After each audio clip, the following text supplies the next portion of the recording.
Good. Okay, hi everybody, and welcome to snow day number 2 of semester number 2. But that's not going to stop us from going through and progressing forward. So at the end, I'm going to walk us to a board that's going to show us all the things that we can expect to see on the test. I think that it's a good idea to maybe set a date for the test as being either Friday, Wednesday, or Tuesday, Wednesday. And so what I'll do is I'll put a poll up on NTB and you guys can choose between those two things. So it'll be Friday of this week, Wednesday of next week, because Family Day is a Monday, or Tuesday, Wednesday of next week, because Family Day is the Monday. So we'll decide at that point. Anyways, for those of you not in my class currently, and just looking at this video because you want to know how to calculate the derivative of something that is logarithmic from first principles, this video is for you. So we need to find the equation of a tangent for this function at this value, f of x equals e. So the important things that we need then, we need the derivative, so that way we can then use our derivative to find the derivative's value at e. That's important because this is the slope of my tangent. So that's one of the things that I need to find, so that way I can find my, my equation of my tangent line. So I need to first find the derivative, and if I have a shortcut, I can use my shortcut. And if I don't have a shortcut, then I have to use first principles. So it appears that I'm going to have to use first principles because I don't yet have a shortcut developed for the class at this point. And that's really what this video is about. It's about finding the shortcut from first principles for the derivative of ln of x. Okay, so that's one thing I need. The next thing I'm going to need is I'm going to need to know the value of the function at that particular point, because this is going to give me a point. Because it's important to have not only the slope to find the equation of a line, but the point, so that way I can eventually use y minus y1 is equal to the slope of the tangent, x minus x1, and that would give me my equation of my line. So this is the method of how I'm going to go through this. And I use that terminology explicitly because we're talking about methods, so method marks in the IB. And so these are the things that I'm going to have to do to go ahead and answer this question. Well, I can do one of these things immediately, and in fact, this is probably the easiest thing to do, because this doesn't require me to take the derivative. It just requires me to find the point of intersection between the tangent line and the function. So I just need to evaluate ln of e plus 3. Well, the ln of e is 1, so 1 plus 3 is 4. So that tells me that the point I'm looking for is the point at e4. So that'll be an important thing for me to keep note of. So I'm just going to write it up over here underneath my question, so that way I know, yes, this is the point that my equation is going to go through. But now, I think I'm going to have to go through and find my slope. So we'll erase all of this, and we'll get started on the first principles route. Because as I said before, we don't have a shortcut.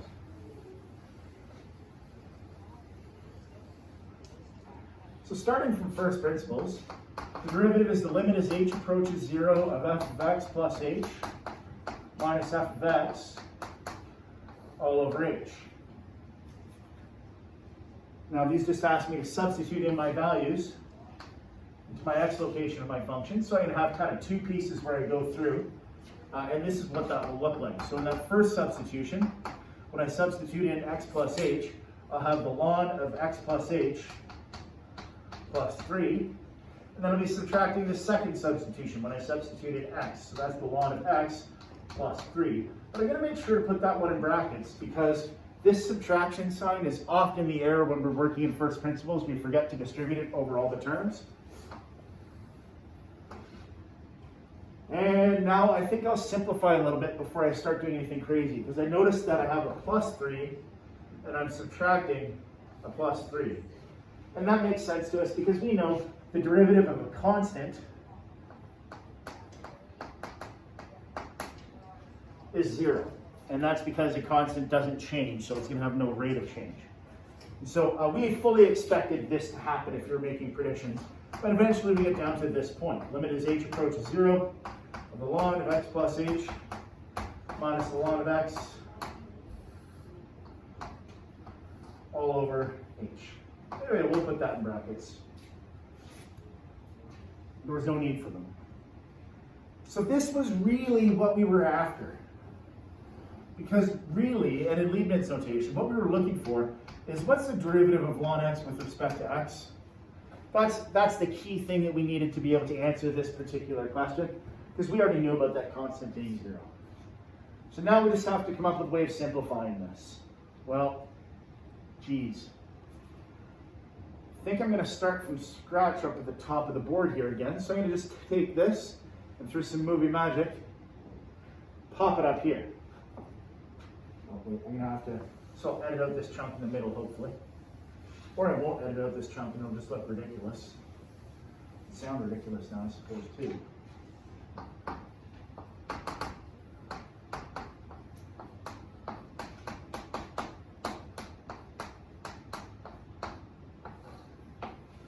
And pop it up over here. Okay, if my TikTok style cut didn't work, then feel free to laugh at me all you want. So we've got a couple of logarithms. Geez, when I'm combining logarithms by addition or subtraction, I instantly think of my properties of logarithms, and I think I've got a property for adding logarithms. When I add logarithms with the same base, I multiply their values. When I subtract logarithms with the same base, I divide their values. So I'm going to go ahead and divide these values. This is going to be the limit, so that's a bad looking m, as h approaches 0 of the ln of x plus h over x. So I've now combined those two things. But notice that I still have an indeterminate form limit because I still have x over x is 1, the ln of 1 is 0, so I still have 0 over 0. So I haven't yet resolved that indeterminate form. So there's got to be another way to resolve it. Well, I'm going to decompose this fraction. So I'm going to write this now as the limit as h approaches 0 of the ln of 1 plus h over x over h.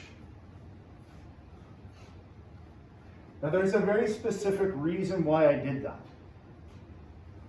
And in my next algebraic move, that specific reason is going to be a little bit more clear.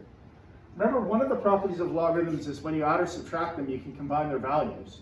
Another property of logarithms is this h that I'm dividing by really could be an h that I'm multiplying by its reciprocal in front. And then you may recall, with logarithms, I can take an exponent and move that exponent up in front of the argument. So that will change this to the limit as h approaches 0 of ln 1 plus h over x to the 1 over h. And I'm thinking to myself at this point, isn't e equal to the limit as h approaches 0 of 1 plus h to the 1 over h? Isn't that what e is equal to? I think it is. So, because that's what e is equal to, if I could replace this with e, then that would replace this with 1. And in fact, I'd be using the definition of e to get rid of indeterminates. So that's what my goal is going to be, but I have a problem. Like, this looks incredibly close to this. The only problem is I have this h over x here instead of just having h. So it'd be really nice if I could use a substitution to get rid of that. So again, I'm going to take this line and I'm going to move it up to my top here. And we'll try and find a substitution that's going to help us get to this particular point.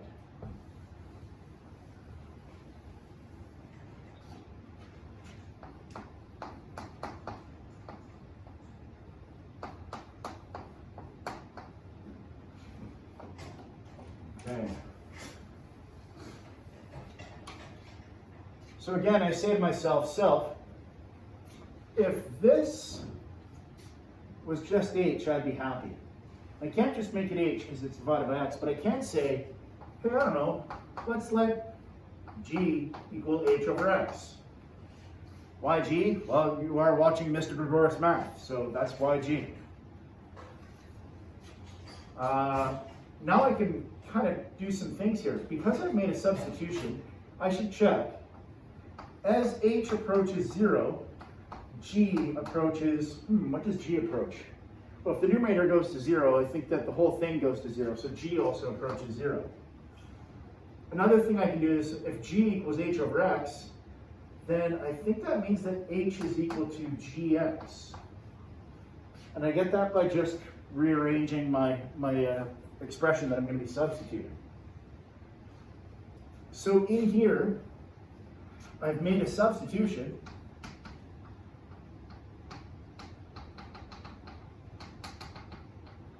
And I've changed my index of my limits.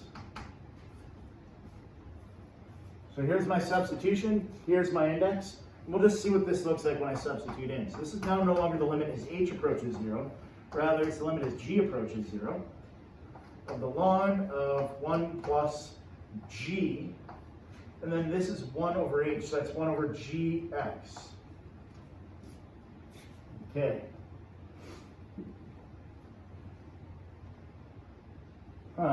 Remember that step that got this 1 over h up to here? I'm going to use that step, and I'm going to do something weird here. I'm going to break 1 over gx to be 1 over g times 1 over x. The reason why that's going to be important is it's going to allow me on my very next line to pull my 1 over x down.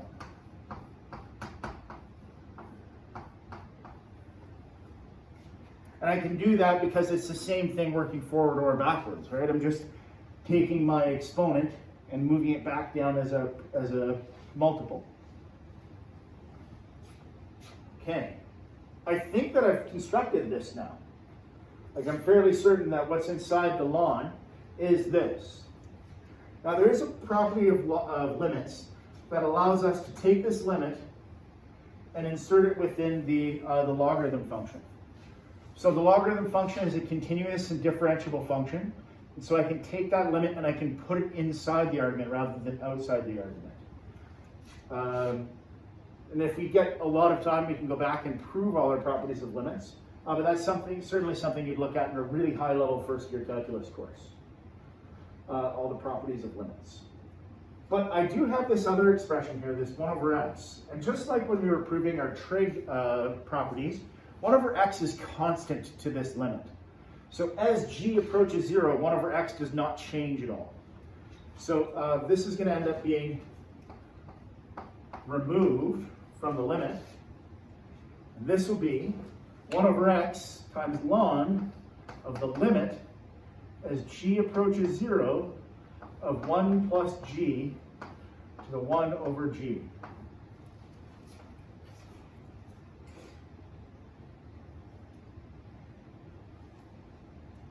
Now, this, of course, right here, is that. Just we've switched out our h's and g's here. And so this is 1 over x times the ln of e. Now, I don't know about you, but every time I try to evaluate the ln of e, I get 1. Because this is what power do you need to raise e to become e? Well, e to the power 1 is going to be e. So essentially, we're one step away from our result here.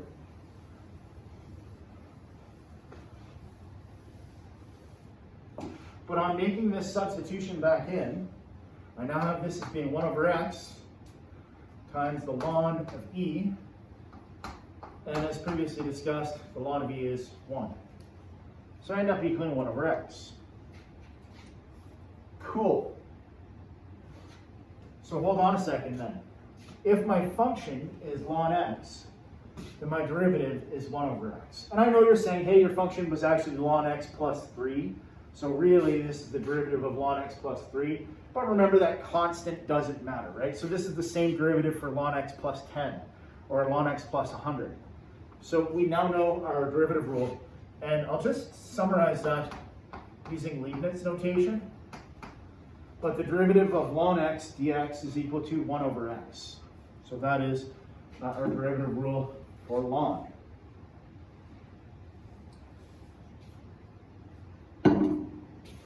All right.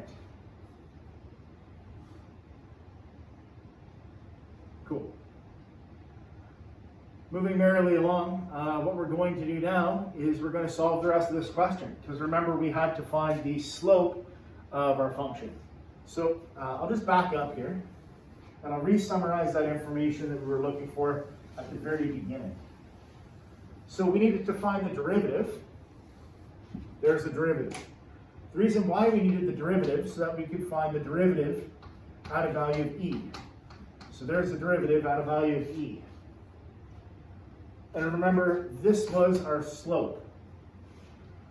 So then we would go and use y minus y1, which if you recall all the way over there was 4. And that's equal to our slope, 1 over e, times x minus x1.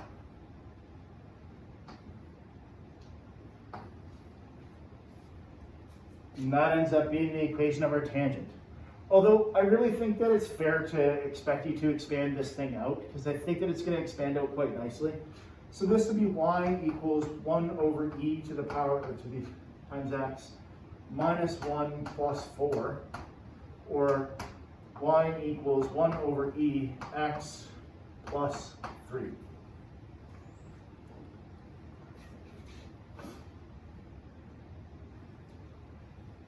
And that is the slope of the tangent of a logarithmic function at a particular point.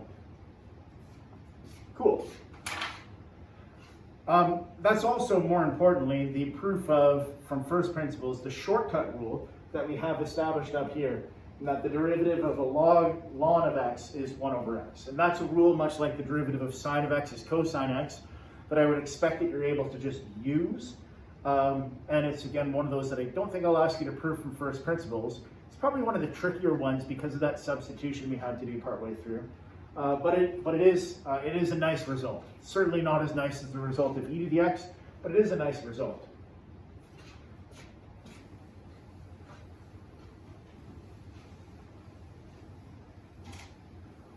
Now,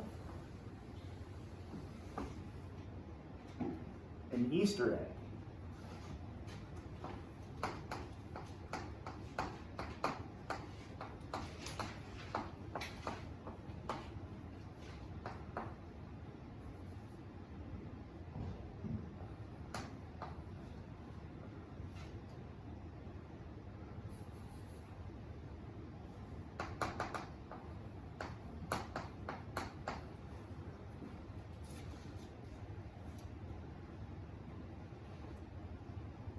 So I'm given a function here, and I have to find, rather I'm given the function's derivative, and I have to find f itself. Now, this is actually an unsolvable problem. It's an unsolvable problem because I didn't give you a set of conditions. And we may recall that if I had a sketch of a derivative, let's say this is the sketch of my derivative, that I can use my sketch of my derivative to imply that somewhere along here I'm going to have a point of inflection. It's got a positive slope and a positive slope the whole way, so this thing's always increasing. And I could say that maybe it's this function is my value of f. But I'm not actually able to nail down where that function is. So if this is f, well, this could also be f as well too. Like it could be a vertical translation anywhere. So unless I'm given a specific point on f, which we would call like an initial value,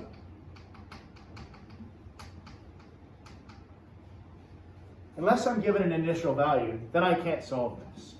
Now, this is a very, very basic example of a differential equation. Call it a differential equation because there's a derivative and there's a function. Often, differential equations have the function itself defined in there, which is kind of a cool thing that you see. Those would be first order differential equations that you'll see in a university class. So we can't solve this problem unless we're given an initial value. Being given an initial value might look something like this. If I had given you that portion, then maybe you could go ahead and solve it. In fact, 100% you could go ahead and solve it. But I'm going to assume that I'm not doing the question with that initial value. Okay, so how do I do this? Well, we've got pretty good at working from graphs backward to functions and functions forward to graphs. And we've gotten really good at working from functions to derivatives using our shortcut rules. What about doing that process backwards?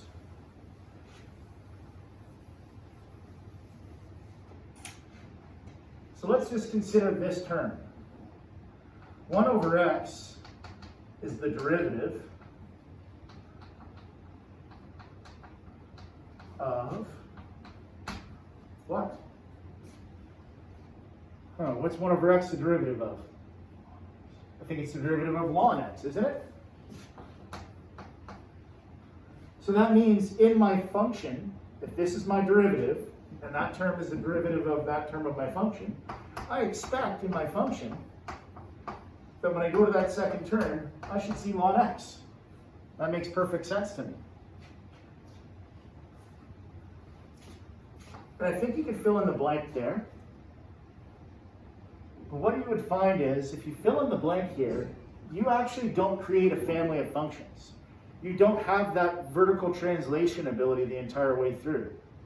So whenever you're working from a derivative to a function, you actually have to add in a generic constant that allows you to have that vertical translation to occur. And then this constant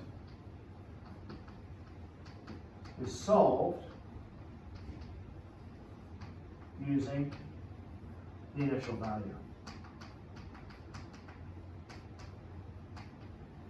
It's kind of like when you were solving for the equation of a quadratic and you were given a vertex and another point that it went through. You let a parameter like a be in front of the vertex form, and then you use that point to solve for it. It's actually exactly the same process, only a little bit easier because it's added afterwards. So there's your Easter egg, folks. Those of you who watched the whole video and didn't skip right to the end, that might be useful for you. I'm going to take you for a little walk.